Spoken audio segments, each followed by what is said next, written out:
Welcome back to the Torque Test channel, battery adapters for your power tools. We're going to try and answer all of your burning questions. Do they work? What tools do they and do they not work well on? Speed, runtime, do they lose power? Do they gain power? If so, exactly how much? Can you adapt, for instance, like a Milwaukee to a Makita, then DeWalt, then back to Milwaukee? I don't know, for science. And how much is lost from each layer in that cake? Or is it the same as running one adapter? If you got X batteries and want to run it on Y tool because you don't want to buy exorbitantly priced cubic shaped jewelry, you're in the right place. We often get the suggestion you should choose one great battery and just run adapters to use it on every brand so that tools tested are equal and the best one stands out on its own merit, which I can get behind, standardization and all, but that's assuming a lot of these battery adapters that are for sale. So we bought several from Amazon, some made custom on Etsy, and even a few from overseas in the UK to see what's what. Now straight up, this isn't necessarily the order of batteries you might be using. On a Ryobi, for example, it would make most sense if you owned more affordable batteries and wanted to use them on other brands. But most of these adapters all work in the same way, and we'll be trying a bunch.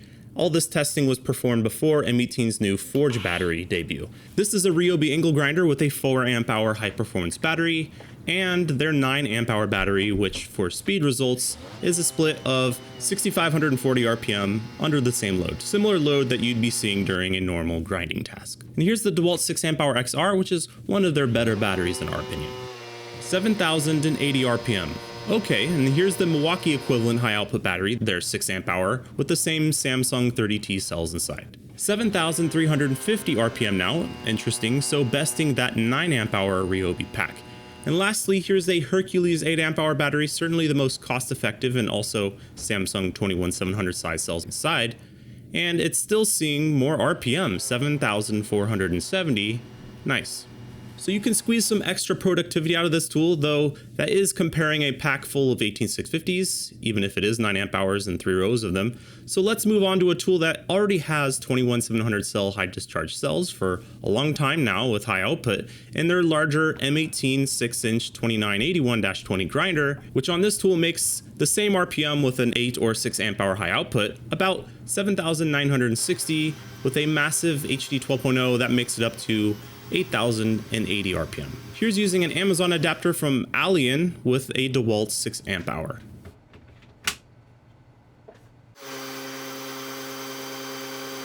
8,020, so an improvement yet again. We also saw similar RPM using a Hercules 8 to the Milwaukee 8 under the same load, and the DeWalt 9 amp hour FlexVolt matching the HD 12.0 Milwaukee, which also makes sense since it's 3 rows of 21700 cells in both of those types of packs.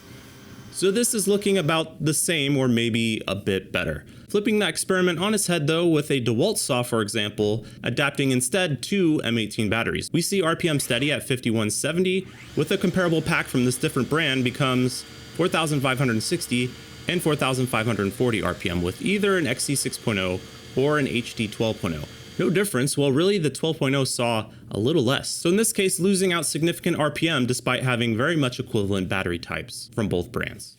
Not to be outdone, the M18 saw with DeWalt batteries now, 5,835 RPM with an XC 8.0, 5,835 RPM again with an HD 12.0, and 5,840 RPM, the same with either DeWalt 6 or 9 amp hour FlexVolt. So you got a bit of everything on our first stop, which is speed here, higher, small improvement, loss, and same. A real mixed bag depending on brand and tool so far. So what about those beans? Getting a normal job done quicker is fine and all, but what happens when you max out these tools? Here's some testing we've done with a Ryobi mid-torque adapted to an XC 5.0 in this case, which as you see on the curve starts out low, but then makes some gains. It's pretty erratic, eventually about matching in a median test of 3 what the tool can do with one of its regular Ryobi packs. But those Ryobi batteries, well, some of them have special HP pickups, which represents extra communication to help unlock the floodgates for additional amps, or so that's being advertised. Something that the Milwaukee pack and this DeWalt 5 amp hour pack, for example, have no way of working with the tool on, and yet here the DeWalt battery exceeds what the Ryobi can do alone and piles on some extra torque on top of that, 442 up to 463 foot-pounds. Now, DeWalt batteries have a lot of that regulation happening inside the tools rather than the pack itself. They are more simple inside. So maybe this is just battery go burr, unfettered delivery of watts without any real guidance, and that's why it does better. Let's take a closer look by trying out the grinder, and I'll tell you right now, it's not a pretty picture. Unlike impact drivers and impact wrenches, grinders and other direct drive tools like their die grinder do not seem to appreciate adapters, at least the few that we've purchased. Sure, they run fine, even after some decent load on the tool, but they all eventually do this.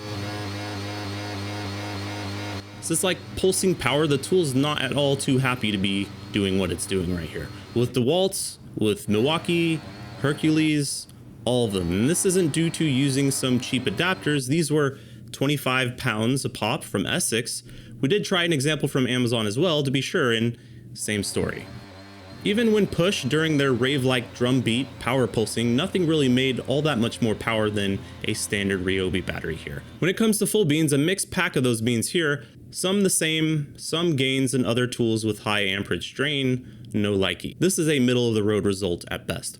Onto tools where we didn't have this issue and we can see exactly what kind of power difference you're getting on them.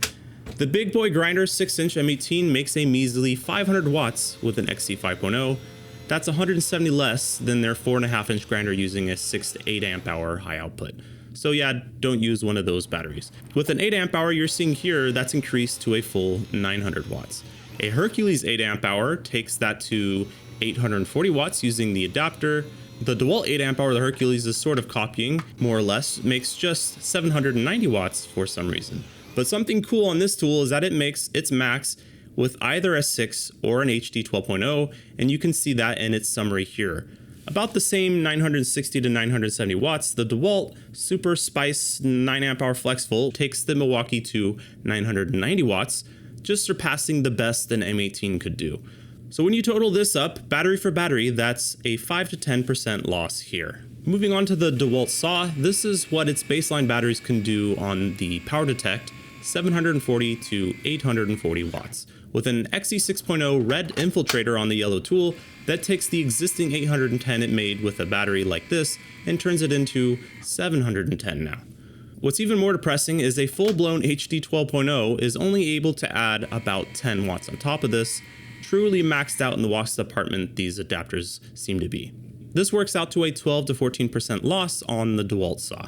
The Milwaukee is a similar story, but on an even more powerful tool, that saw is a beast. 990 to 1230 watts this thing makes with an 8 to 12 amp hour battery. That's turned into when using DeWalt 900 with a 2P configured battery and 1050 with a 3 in parallel pack. Not what we were hoping for. This is another 10 to 14% loss here, which seems like, you know, around 10 to 14% is fairly typical when you push these higher draw tools. So where is that loss coming from? Well, by adding to and readapting an adapter to an adapted M18 battery and adapting that down back to itself, you go full circle of stupid and we can try and see for ourselves, at least for one brand. With an XE 6.0 directly on the grinder, we're making 960 watts worth of sauce. By adapting that to an equivalent DeWalt battery, same cells inside, through one adapter and eliminating just communication mainly, we get 910 watts. By adding another adapter and further adapting it back to an M18 pack, we now get 830 watts, an additional 80 watts loss by simply adding that additional layer to the cake.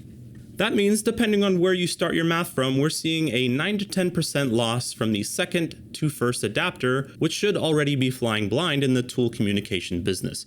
So like 10 to 14% all in, 9 to 10 of that being increased resistance, worse connections, and smaller gauge wiring. So could you maybe solve all of that with better and larger connections? We'll get into that with some custom made Etsy stuff down here, Runtime and some carnage that came along with it first. Running the 6-inch capacity grinder M18 with an XE 8.0 like we did with the 4.5-inch grinder, it might look like the smaller grinder is more efficient here because of the longer runtime you'll be seeing.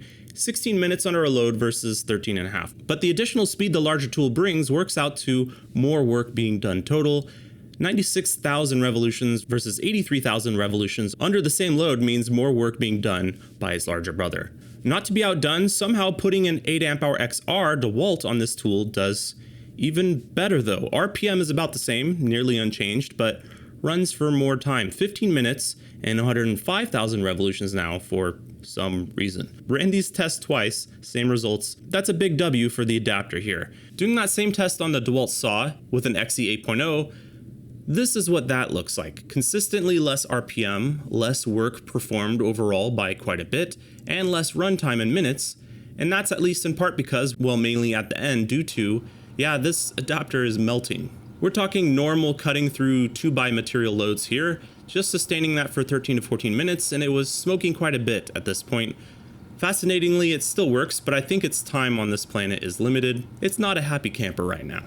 So a bit of a rough showing for adapters in general at times today, and interestingly, between Amazon and the UK sourced adapters, we've only had one example not cause the tools to do weird stuff or start to melt, and we'll link that one below, but all of them across the board do see losses that we're showing here. That is unless you want to absolutely slam 24 volts into an 18/20 volt tool, because after all this wishy-washy, some okay, some not business, we want to see some serious beans. InStep's our go-to guy lately, 3D printed adapters on Etsy to make this sort of thing happen. These are made with not 2, but 4 terminals to not only send power to the tool, but also provide the correct communication it's expecting using resistors, and in some cases, doubled up terminals on the battery end like ours for Flex's spicy stacked lithium packs that send enough current to want to split that between 4 connections. This has some dramatic effects on drills, impact wrenches, and grinders. Let's take a look. So does it help RPM, power, or both? On a 6-inch grinder it takes, and this is any Flex battery does this, the 7900 to 8000 RPM of the Milwaukee up to 8700 RPM, near a 10% increase. Voltage often likes to play hand in hand with RPM though, so maybe that's not all that special. But when taxed to its limit, the Milwaukee also soaks up that extra juice. A simple 5 amp hour Flex battery taking 500 watts and turning it into 750 now. But we're not here for that 18650 cell stuff. We want 24 volt overvolting and stacked lithium pouch cell just domination all around. The 6 amp hour stacked lithium takes this from 960 watts, which is quite crazy to begin with, all the way up to 1220.